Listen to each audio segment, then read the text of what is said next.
Dalam beberapa hari terakhir, mahasiswa menggelar aksi demo di sejumlah daerah menuntut perbaikan kondisi ekonomi.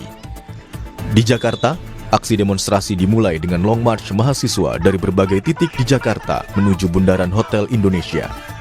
Dalam aksi ini, massa mahasiswa menuntut perbaikan kondisi ekonomi. Mahasiswa juga meminta pemerintah menghentikan program makan bergizi gratis dan koperasi Desa Merah Putih. Ada 5 tuntutan mahasiswa dalam aksi tersebut. Di antaranya, menghentikan pemborosan anggaran pendapatan dan belanja negara atau APBN, menurunkan harga kebutuhan pokok dan BBM, menghentikan program makan bergizi gratis dan pembangunan koperasi Desa Merah Putih, hentikan militerisme di ranah sipil, dan mendesak Presiden Prabowo berhenti mengelak dan mengakui kesalahan pemerintah. Selain di Jakarta, aksi demo juga digelar mahasiswa di berbagai wilayah di Indonesia. Di kota Semarang, mahasiswa menggeruduk kantor Gubernur Jawa Tengah. Sementara itu di Solo, mahasiswa menggelar aksi unjuk rasa di depan kantor DPRD Kota Solo. Mereka menyampaikan keresahan atas sejumlah permasalahan yang terjadi di tanah air, mulai dari kenaikan harga sembako, melemahnya rupiah, kenaikan harga BBM, dan evaluasi MBY. Yang jelas kita ada beberapa poin tuntutan. Yang pertama kita menuntut untuk pemberhentian MBG sementara, yang dimana kita melihat adanya dengan kondisi ekonomi hari ini, tapi MBG itu terus diberjalankan. Karena itu cukup menguras APBN dan cukup mengganggu konsentrasi ekonomi yang hari ini terjadi. Itu yang pertama. Yang kedua terkait melemahnya rupiah. Kita menuntut dari pemerintah untuk segera menguatkan atau memitigasi dan juga mencari jalan keluar terkait pelemahan ekonomi. Yang ketiga kami menuntut untuk membatalkan RUU Polri. Dan di mana ini kita sadari ruang-ruang sipil hari ini terenggut oleh angkatan bersenjata, entah itu TNI ataupun Polri. Pada dari itu kami di sini hadir untuk menuntut membatalkan atau mencabut RUU Polri itu sendiri. Kepala Staf Kepresidenan Dudung Abdurrahman memastikan pemerintah terbuka terhadap pendapat dan kritik. Namun, Dudung menekankan kritik berbeda dengan provokasi, adu domba, dan fitnah. Dudung menegaskan Presiden Prabowo Subianto tengah bekerja untuk membangun Indonesia yang lebih kuat, adil, dan bermartabat.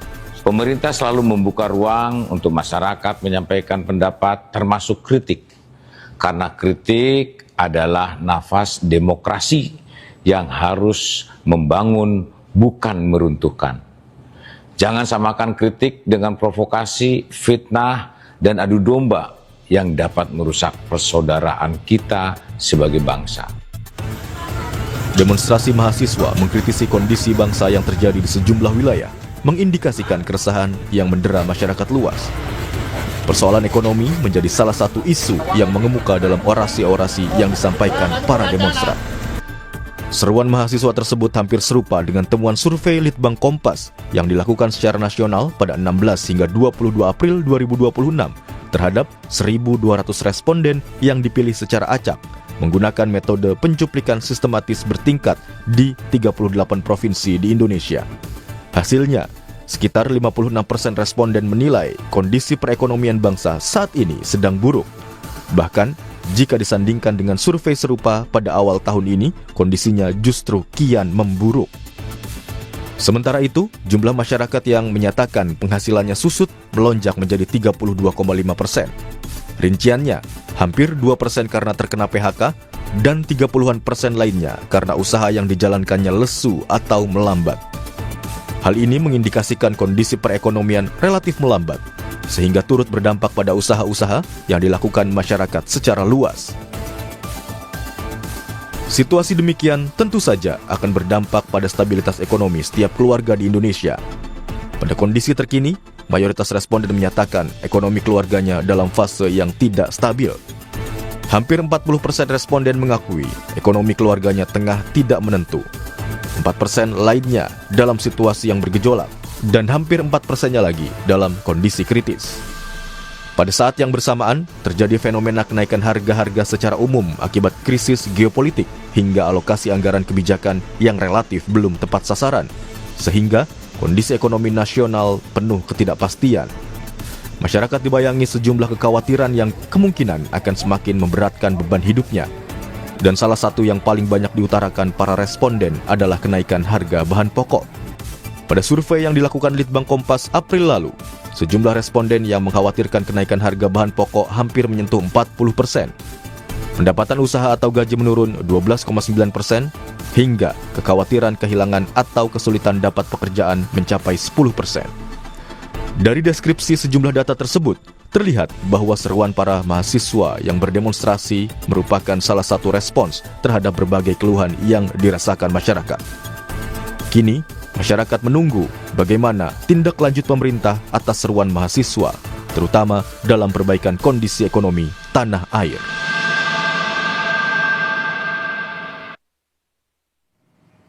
Aksi demo mahasiswa yang menyerukan perbaikan kondisi ekonomi jadi alarm bahwa ekonomi tanah air sedang tidak baik-baik saja. Ekonomi sulit, beban rakyat kian berat. Hal ini dikuatkan dengan hasil Litbang Kompas bahwa 56% responden menilai kondisi perekonomian bangsa saat ini sedang buruk. Lebih lengkap saudara soal hasil survei Litbang Kompas dan juga bagaimana seharusnya pemerintah merespons tuntutan mahasiswa. Kita akan bahas bersama dengan sejumlah narasumber dalam dialog pagi ini. Peneliti Litbang Kompas, Budiawan Sidik, yang sudah bergabung bersama kami di studio Kompas TV. Selamat pagi Mas Budi. Selamat pagi. Oke, kita juga ada narasumber yang sudah terhubung bersama kami melalui sambungan daring. Anggota Komisi 11 DPR RI dari fraksi PDI Perjuangan, Haris Tulino. Selamat pagi Mas Haris. Selamat pagi. Oke, kami juga sebenarnya sudah mengundang Badan Komunikasi Republik Indonesia, namun belum ada respons untuk bergabung dalam dialog bersama kami pagi ini. Jadi, selamat pagi Mas Haris dan juga Mas Budi. Selamat pagi, Mbak. Oke, saya mau ke Mas Budi terlebih dahulu terkait dengan hasil survei masyarakat merasakan tekanan ekonomi yang berat. Bisa dijelaskan pemaparan mengenai metode sampai dengan indikator yang digunakan seperti apa? Ya, ini sebenarnya survei yang kita lakukan secara rutin begitu ya, survei omnibus untuk melihat persepsi di sejumlah faktor atau variabel begitu ya, salah satunya terkait dengan perekonomian. Nah, ini survei ini kita lakukan di 38 provinsi di Indonesia begitu ya, dengan tadi sudah disampaikan terkait dengan metodenya. Terus ini juga menyasar hingga ke level karena ini kan strata ekonominya luas ya, dari mulai level atas hingga level bawah. Jadi harapannya apa yang memang terjadi atau yang dirasakan masyarakat bisa kita potret sehingga persepsi yang kita kumpulkan bisa menggambarkan kondisi terkini, kurang lebih seperti itu. Oke, apa saja hasil-hasil surveinya Mas? Karena kan ada penggambaran secara umum responden melihat bagaimana perekonomian di Indonesia saat ini sampai dengan ada juga bagaimana melihat perekonomian selama 1 tahun ini. Ya, tadi sudah disampaikan aja di awal juga bahwa memang kalau kita lihat kondisi dari survei kita yang kita lakukan di pertengahan April kemarin begitu ya, ini kan memang disebutkan bahwa persepsi masyarakat menilai kondisi ekonomi nasional gitu ya, itu relatif buruk gitu ya. Itu sampai 56%. Nah, kalau kita coba bandingkan di awal tahun begitu ya, di survei kita di bulan Januari, itu terjadi peningkatan dari yang di awal Januari 46%, sekarang menjadi 56%. Jadi ada peningkatan 10%, tetapi dalam intonasi yang relatif negatif begitu ya, atau buruk begitu. Nah, tadi juga disampaikan juga bahwa ada sejumlah faktor atau variabel yang membuat masyarakat itu merasakan hal demikian begitu ya. Nah, salah satu yang tadi disebutkan adalah terkait dengan kenaikan dari harga kebutuhan sehari-hari atau kebutuhan pokok begitu ya. Nah, ini sebenarnya sesuatu yang cukup memberi dampak yang relatif kuat ya kepada masyarakat, dalam hal ini dampak yang relatif memberatkan begitu. Karena kalau kita lihat dari data inflasi begitu ya, di April kemarin itu rata-rata dari inflasi terkait dengan bahan makanan sendiri itu sampai 3,6%. Nah, inflasi terkait dengan makanan ini melebihi rata-rata inflasi umum yang pada waktu April itu di sekitar 2,42%. Nah, kalau kita lihat di bulan Mei kemarin begitu ya, laporan dari BPS juga, inflasi terkait dengan bahan makanan itu melonjak lagi 4,49%. Dan itu di atas rata-rata inflasi umum yang di Mei kemarin 3,8%. Inflasi terkait dengan makanan ini merupakan inflasi yang paling besar di antara subsektor lainnya yang penyumbang inflasi. Bahkan andilnya merupakan yang terbesar di antara komponen lainnya. Artinya memang kenaikan harga-harga secara umum di kelompok bahan makanan ini membuat tekanan besar kepada masyarakat. Karena kalau kita lihat dari sejumlah belanja atau pengeluaran masyarakat, memang 3 terbesar itu semuanya berhubungan dengan makanan. Satu terkait dengan makanan jadi, kedua terkait dengan produk tembakau dan turunannya, dan terakhir yang ketiga terkait dengan biji-bijian. Artinya 3 komponen terbesar pengeluaran rumah tangga ini merupakan berhubungan dengan kebutuhan sehari-hari. Bisa dibayangkan ketika terjadi kenaikan secara umum begitu ya terkait dengan komponen bahan pokok, otomatis karena masyarakat Indonesia suka jajan begitu ya, warung dan seterusnya ini meningkatkan atau naikkan harga jualnya. Kalau kita coba tanya ke sejumlah pedagang kaki lima, kenapa ini kok naik? Ternyata ada kenaikan dari harga plastiknya. Mereka juga cerita ada kenaikan terkait dengan harga tahunya kayak atau tempenya yang notabene itulah produk-produk yang memang dikonsumsi masyarakat secara umum gitu. Akhirnya ini mendorong belanja masyarakat menjadi lebih banyak lagi. Di sisi lain relatif pendapatan masyarakat itu cenderung stagnan. Nah, ini sebenarnya cukup agak berbeda ya dengan laporan pertumbuhan ekonomi kita yang di triwulan pertama begitu ya, sampai di 5,61%, di mana menunjukkan kontribusi sektor belanja masyarakat itu juga mencapai 54% atau cenderung meningkat ya dibanding di akhir tahun kemarin sekitar 55%. Lalu investasi juga meningkat.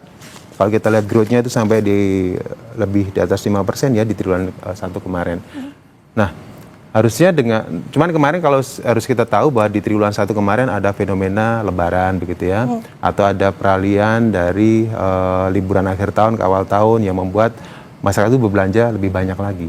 Cuman kalau kita lihat misalnya investasi itu naik sehingga di atas 5%, logikanya dengan hadirnya investasi yang meningkat, itu serapan terhadap tenaga kerja itu naik. Tinggi. Nah, cuman di saat bersamaan ya memang naik sih, cuman proporsinya itu tidak memberi ruang yang cukup besar terhadap peningkatan jumlah angkatan kerja di Indonesia. Jadi sangat terbatas lawan kerja di Indonesia sehingga banyak dikeluhkan. Bahkan teman-teman yang memiliki jenjang pendidikan yang relatif tinggi, level sarjana, itu kalau kita lihat dibandingkan dari tahun 2024, 2005 hingga 2006, itu tingkat pengangguran terbukanya itu persentase meningkat dari yang sebelumnya di bawah 6%, sekarang di atas 6%. Artinya dengan laporan ketenagakerjaan Februari kemarin gitu ya, pengangguran kita itu kan sampai di 6,sekian% level sarjana. Artinya dari 100% jumlah angkatan kerja di level sarjana, 6 orang diantaranya itu menganggur. Artinya jumlah pengangguran di level sarjana itu semakin meningkat. Oke, ini gitu. Juga ada sebenarnya di hasil survei Litbang Kompasnya dengan sulitnya mencari pekerjaan di daerah responden begitu ya. Cukup tinggi juga di atas 50% ya. Mengatakan bahwa sulit di 21,9%. Itu kalau dari survei kita, itu sekarang di temuan kita di April kemarin itu 78% responden mengaku sulitnya mencari pekerjaan di wilayahnya masing-masing. Dan ini kalau dibandingkan dengan awal tahun itu meningkat karena di awal tahun responden yang mengaku kesulitan mencari pekerjaan itu sekitar 65%. Nah, kemarin di April itu mencapai 78%. Artinya masyarakat yang mengaku bahwa sulitnya mencari pekerjaan itu semakin bertambah banyak. Oke, tidak menutup kemungkinan semakin bertambah atau mungkin berkurang karena itu bulan April ya. Ini sekarang sudah bulan Juni. Tapi saya mau ke Mas Haris dulu. Merespons data Litbang Kompas yang tadi disampaikan oleh Mas Budi. Bagaimana pemerintah dan juga DPR menunjukkan rasa empati secara konkret? Apakah DPR bisa memvalidasi dan juga bisa merasakan langsung kesulitan yang dihadapi masyarakat saat ini? Ya, jadi kalau kita akan memahami hasil dari survei, kita pertama kali lihat siapa yang menjalankan survei. Dan kita tahu kalau Kompas adalah satu lembaga yang kredibel, yang secara rutin juga melakukan survei seperti ini. Nah, yang menjadi menarik adalah kalau kita lihat ya, lebih dari separuh kelompok masyarakat merasakan bahwa kondisi ekonomi ini tidak baik-baik saja, atau istilahnya yang dikemukakan Kompas adalah buruk, maka tentu ini bukan sekedar persepsi, ini harus menjadi satu alarm yang harus didengar oleh negara. Maka dari itu wajar kalau kemudian muncul keresahan di kalangan masyarakat, karena tadi dikatakan oleh Mas Budi bahwa memang beberapa indikator ekonomi di permukaan tampak baik, pertumbuhan ekonomi masih di 5,61%, kemudian inflasi secara rata di 3,08%, walaupun juga disadari bahwa inflasi pada volatile goods ini di atas 4%. Kemudian utang juga 40% dari PDB. Tetapi tentu apa yang dirasakan masyarakat di meja makan mereka tentu bukan sekedar angka-angka statistik. Apa yang dirasakan oleh masyarakat adalah bahwa pengeluaran mereka semakin membesar, kemudian hidup semakin tidak mudah, mencari pekerjaan semakin sulit, dan juga terjadi peningkatan angka PHK. Tentu ini yang dirasakan oleh masyarakat dan ini yang disuarakan oleh rekan-rekan mahasiswa. Oke, berarti kalau melihat dari apa yang tadi disampaikan oleh Mas Budi juga, melihat kondisi ekonomi saat ini dinilai buruk, bahkan tadi hasil surveinya ya 47,3%. Berarti kalau misalkan dari DPR sendiri sejauh ini melihat efektivitas, katakanlah di sini bansos untuk bisa menahan kejatuhan daya beli dari masyarakat, bagaimana bisa membuktikan kepada publik bahwa program jaring pengamanan sosial dan juga subsidi yang saat ini sudah bekerja optimal?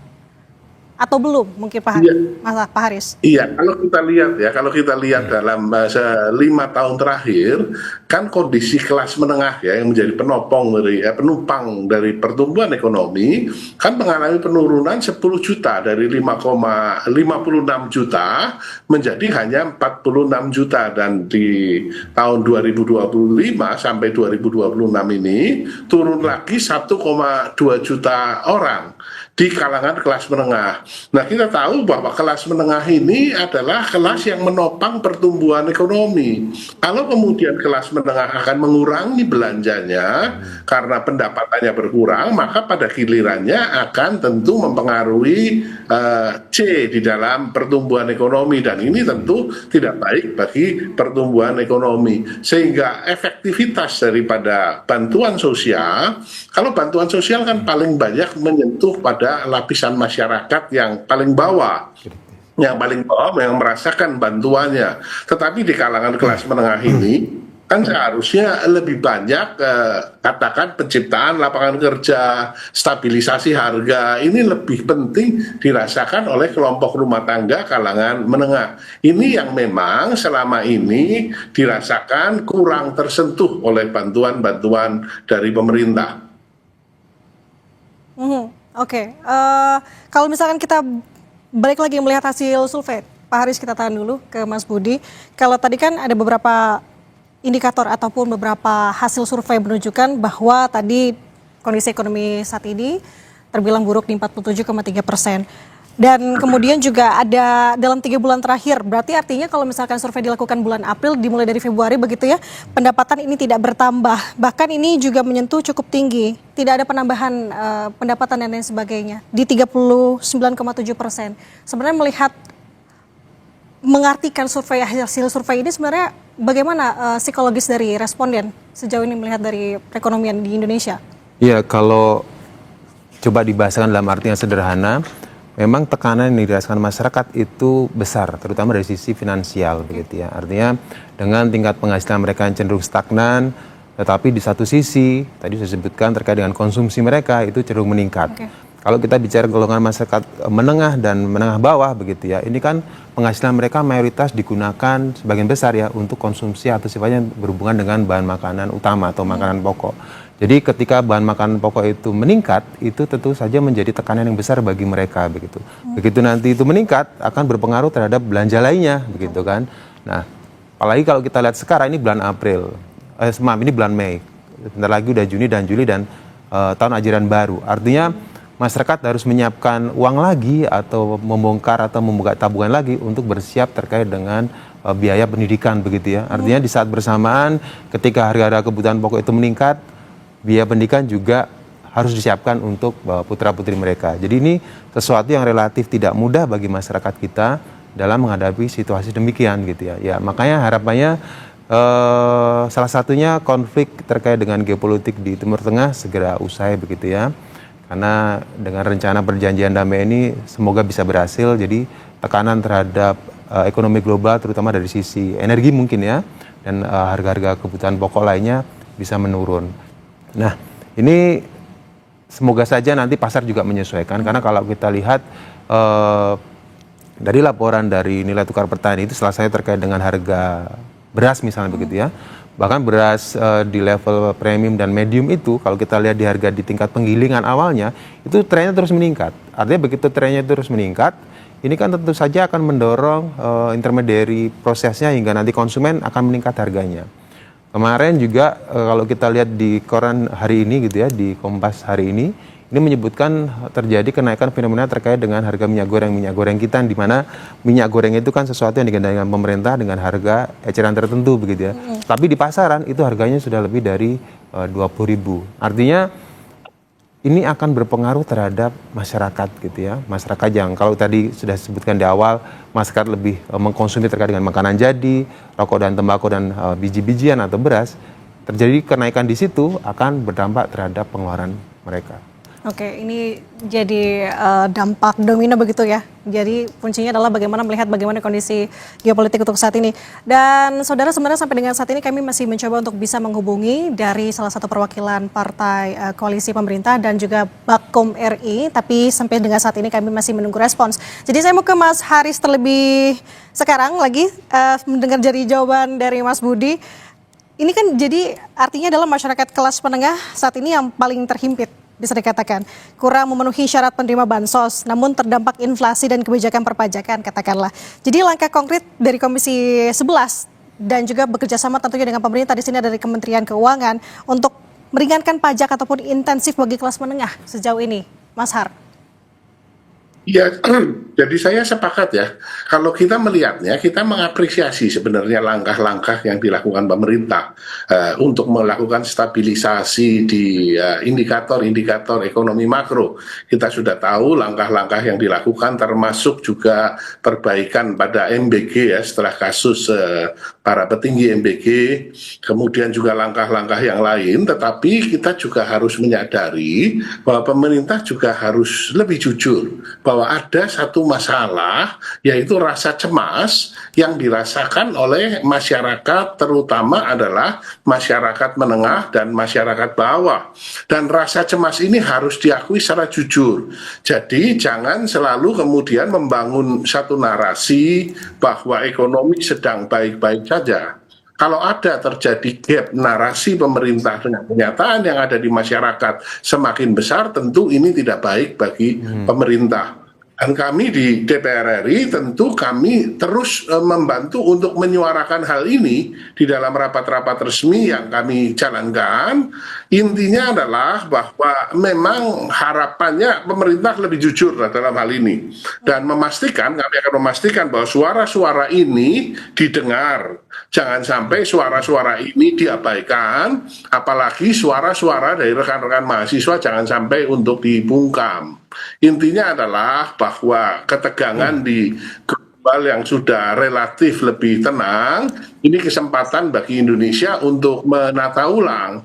Kalau kita cermati tadi dari beberapa tuntutan mahasiswa, perbaikan mengenai MBG, perbaikan mengenai KDMP, perbaikan mengenai program-program yang membutuhkan dana besar, saya yakin pemerintah juga akan melakukan perbaikan-perbaikan di sini. Dan kami yang ada di DPR RI tentu kami akan mengawal mengenai hal ini. Karena kami semua berharap bahwa Indonesia akan menjadi Indonesia yang jauh lebih baik dibandingkan dengan kondisi yang saat ini kita hadapi. Oke, menarik. Mungkin dari Mas Budi ingin menanggapi apa yang disampaikan oleh Mas Har, karena kalau melihat dari hasil survei, secara finansial kondisi ekonomi ke depannya tahun ini responden menjawab cukup suram, bahkan dari responden menyatakan belum siap atau belum punya dana darurat atau dana simpanan begitu ya, cukup tinggi juga di lebih dari 50%. Mas Budi, sebenarnya apa yang dihadapi, indikator apa yang membuat responden menjawab hal ini begitu? Apakah memang semata-mata melihat bagaimana kondisi geopolitik atau melihat juga bagaimana perekonomian tata kelola pemerintahan untuk sejauh ini? Ya, kalau terkait dengan pertanyaan tadi Mbak yang terkait dengan bahwa masyarakat mayoritas tidak memiliki dana darurat begitu ya, yang sampai 60% sekitar itu ya. Oke. Artinya hampir 60% responden yang kita jalin dalam survei kita itu tidak memiliki dana darurat, dan mereka memang tidak memikirkan resiko atau bahkan dia tidak tahu akan ngapain ketika nanti benar-benar terjadi sesuatu yang relatif buruk, katakanlah seperti itu. Jadi mereka tidak ada lagi terkait dengan cadangan mereka untuk menghadapi situasi sulit demikian. Nah, kenapa dia nggak punya tabungan? Pertanyaan begitu ya. Betul. Karena kalau kita lihat tabungan itu pasti kan begitu orang punya penghasilan, mereka berkonsumsi, mungkin nggak berinvestasi, kalau ada sisa baru menabung. Kenapa dia nggak punya tabungan? Karena memang semuanya habis itu konsumsi begitu. Artinya ketika masyarakat itu uangnya habis itu konsumsi, mereka tidak punya tabungan. Artinya boleh dikatakan tingkat penghasilan masyarakat Indonesia relatif masih terbatas untuk urusan terkait dengan konsumsinya mereka. Karena kalau kita lihat secara umum, kalau dia dari datanya BPS, tingkat penghasilan masyarakat Indonesia, itu kan upah kita kan sekitar rata-rata 3,3 juta. Artinya kalau kita bicara 3,3 juta rupiah per orang atau per tiap pekerja begitu ya. Lalu coba kita lihat dari garis kemiskinan gitu, angka garis kemiskinan itu kan nilainya kan sekitar 630.000 rupiah per kapita per bulan. Kalau misalnya satu keluarga itu ada 4 orang, berarti kan sekitar 2,5 atau ya sekitar 2,5 juta ya. Jadi dengan penghasilan mereka yang 3,3 juta ini, itu kan boleh dikatakan mereka itu hanya sedikit di atas konsumsi garis kemiskinan yang 2,5 juta tadi. Nah, tentu saja dengan proporsi yang relatif mepet ini, tanda kutip gitu ya, ini tekanan terhadap konsumsi makanan itu akan menjadi sesuatu yang serius bagi mereka. Jangankan untuk memikirkan tabungan, untuk bisa selamat dalam 1 bulan untuk memenuhi konsumsinya itu sudah syukur alhamdulillah. Dengan seperti itu. Jadi upaya yang kami harapkan kalau saya bicara sebagai seorang masyarakat ya, harga itu benar-benar bisa dikendalikan secara optimal begitu ya. Karena kalau misalnya terkait dengan beras, kalau kita bicara atau kita coba menulis dari data-data yang ada, sekitar 30-an persen ya, atau kurang dari 50% lah, tata niaga beras yang bisa dikendalikan pemerintah. Selebihnya itu dikendalikan oleh swasta. Ya, artinya ruang pemerintah untuk mengendalikan pangan itu memang ceruknya relatif kecil gitu. Jadi memang perlu sebuah kebijakan di mana pemerintah dan swasta benar-benar bisa mengontrol atau mengendalikan harga menjadi lebih terjangkau pada masyarakat gitu. Nah, oke, ini menarik. Ada juga mengenai hasil survei sulitnya pekerjaan di daerah yang dialami oleh responden juga di angka 61,8% begitu Mas. Ini memang karena berkesinambungan dengan apa yang tadi dipaparkan ya, dengan kondisi ekonomi yang susah menyebabkan salah satunya adalah sulitnya mencari pekerjaan. Nah, berarti saya mau ke Mas Har, melihat hasil survei dan juga penjelasan dari Mas Budi tadi, strategi pengawasan apa yang ditingkatkan oleh Komisi 11 untuk bisa memastikan rupiah dan juga belanja negara benar-benar memberikan dampak pengganda langsung ke dompet masyarakat, Mas Har? Ya, jadi kembali lagi ya saya katakan bahwa perlindungan terhadap daya beli masyarakat, ya, termasuk juga mengenai stabilisasi harga-harga bahan pokok ya. Ini menjadi tugas utama pemerintah yang harus dilaksanakan, karena kalau kondisi kemudian masyarakat kelas menengah yang menjadi penopang pertumbuhan ekonomi, pengeluarannya berkurang, ini akan membawa dampak yang cukup besar bagi perkembangan ekonomi Indonesia ke depannya. Dan suara-suara ini yang kembali lagi disuarakan oleh rekan-rekan mahasiswa. Kami juga tetap menyuarakan kepada pemerintah, saya yakin pemerintah akan berusaha semaksimal mungkin untuk mampu untuk menyelesaikan masalah ini. Oke, tadi sulit cari pekerjaan, ini kan salah satu pemicu utama tekanan ekonomi. Dari Komisi 11 melihat adanya tren pengetatan kredit dan juga tingginya suku bunga justru menghambat ekspansi dunia usaha dan juga membuka lapangan kerja. Apa langkah pengawasan dari Komisi 11 juga untuk kondisi ini, Mas Har? Nah, kita melihat kalau dalam hal ini, maka apa sih solusinya? Salah satu yang kami usulkan adalah tentu perlindungan terhadap UMKM. Karena UMKM terbukti ya di dalam masa sulit selalu menjadi penyelamat bagi ekonomi Indonesia. Maka perlindungan insentif bagi UMKM perlu digalakan. Dan dalam hal ini kan banyak sekali lembaga kementerian yang mengurusi masalah UMKM. Sehingga kita bisa lebih fokus untuk membantu para UMKM untuk bisa lebih tumbuh dan berkembang. Bank Indonesia sendiri kan juga membantu di dalam kredit likuiditas Bank Indonesia digelontorkan katakan untuk UMKM. Saya rasa apabila seluruh komponen bangsa bergerak, maka harapannya adalah kita menjadi lebih baik. Wong Indonesia tidak sedang katakan sangat buruk, tentu tidak. Kita dengan kondisi krisis tidak. Maka tentu masih banyaklah sinar-sinar cerah ya yang bisa dinikmati oleh Indonesia apabila tentu kita bersama-sama untuk memperbaiki kondisi ini. Dan tentu narasi-narasi yang dibangun juga harus lebih jujur. bahwa memang ada tekanan di dalam kelompok masyarakat di rumah tangga kelas menengah. Narasi ini harus diakui sehingga kemudian kita bisa dilakukan melakukan bauran kebijakan yang memang bisa membantu masyarakat di kalangan menengah dan kalangan miskin.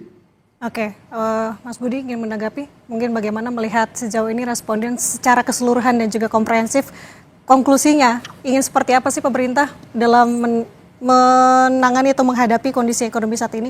Ya, kalau kita berkaca dari data yang kita dapat begitu ya pasti masyarakat itu pengen segera mendapatkan pekerjaan yang layak gitu ya. Karena pada dasarnya kalau kita lihat dari data ketenagakerjaan, jumlah tenaga kerja informal itu cenderung meningkat dibandingkan pekerjaan formal. Nah, sebenarnya pekerjaan informal itu kan cenderung relatif tingkat keamanannya tidak sekuat pekerjaan formal begitu ya, dari sisi kesehatan, kesejahteraan dan seterusnya. Ya, artinya dengan regulasi yang dibangun oleh pemerintah harapannya mampu untuk mendatangkan investasi, membuka lapangan pekerjaan yang banyak sehingga mampu meningkatkan penghasilan dan kesejahteraan bagi masyarakat luas begitu. Lalu dari sisi faktor lainnya misalnya terkait dengan pangan begitu ya. Pemerintah harapannya mampu menurunkan harga menjadi lebih terjangkau bagi masyarakat begitu. Karena di sejumlah hal ini akan menjadi ruang yang membebani bagi masyarakat secara umum begitu ya. Apalagi dengan kondisi yang geopolitik yang sedang relatif karut marut seperti saat ini, jumlah komponen kita itu kan memang berasal dari komponen impor. Mau nggak mau belanja yang dikeluarkan oleh importir menjadi lebih banyak, yang mau nggak mau akan digeser ke konsumen yang akan menjadi harganya menjadi lebih meningkat lagi. Nah, ini kan harus menjadi ruang koordinasi antara pemerintah dan pelaku usaha untuk bagaimana caranya untuk menaikkan harga di tingkat masyarakat. Begitu. Oke, dengan harga pangan dinilai untuk membuat lebih terjangkau, sebenarnya lapangan pekerjaan ini benar-benar menjadi PR sebenarnya untuk pemerintah saat ini ya. Dengan tadi bantuan pengawasan dari Komisi 11 DPR RI, tentunya kita harapkan bahwa dari deskripsi sejumlah data yang kita paparkan tadi, khususnya dari penelitian Litbang Kompas, dan kita tarik benang merah dengan seruan mahasiswa yang berdemonstrasi, ini merupakan salah satu kanalisasi terhadap keluhan masyarakat. Pemerintah harus juga mendengar hal ini karena suara mahasiswa juga turut melantangkan suara rakyat. Sampai dengan saat ini, saudara, kami masih mencoba untuk menghubungi dari perwakilan partai koalisi pemerintah dan juga Badan Komunikasi RI. Tapi kita tutup untuk saat ini. Semoga bermanfaat untuk semua. Terima kasih Mas Budi sudah berbagi perspektif bersama kami di Sapa Indonesia Pagi, dan juga Mas Haris Turino, anggota Komisi 11 DPR RI fraksi PDI Perjuangan. Selamat pagi Mas Haris, Mas Budi, sehat selalu. Selamat pagi.